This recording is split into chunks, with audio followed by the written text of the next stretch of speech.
Jeshi la polisi mkoa wa Mbeya linamshikilia Tatizo Yohana Mzumbwe. Huyu ni mkazi wa Masoko mkoani Mbeya kwa tuhuma za mauaji ya mama yake wa kambo ambaye anaitwa Mary Yohana mwenye umri wa miaka 61, aliyekuwa mkazi wa Masoko, na alimuua kwa kumkata na panga kichwani.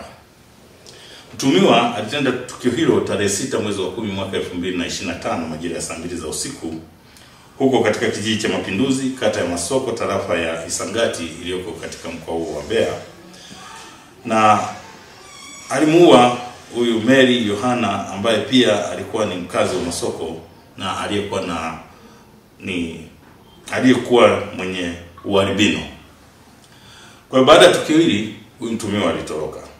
Lakini kufuatia tukio hilo, jeshi la polisi mkoa wa Mbeya baada ya kuwa limeripotiwa lilianza msako mkali na kufanikiwa kumkamata mtuhumiwa majira ya usiku huko katika kijiji cha Mapinduzi, kata ya Masoko, kuhusiana na tukio hili akiwa amejificha huko.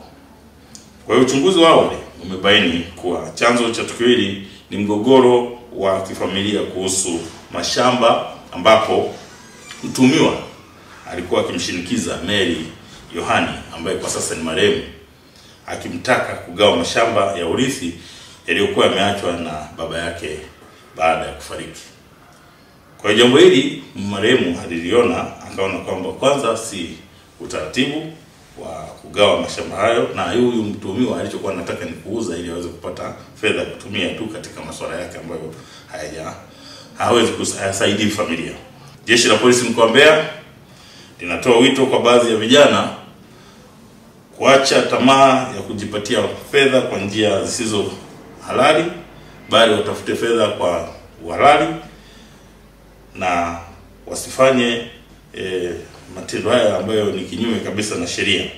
Kwa hiyo uchunguzi wa swala hili au tukio hili umekwisha anza kushughulikiwa kwa kiwango kikubwa, na kilichobakia sasa hivi ni kukamilishwa ili jalada liweze kufika katika ofisi nyingine za mashtaka kwa ajili ya kuandaliwa mashtaka kulingana na ushahidi utakaokuwa umepatikana ili aweze kufikishwa mahakamani.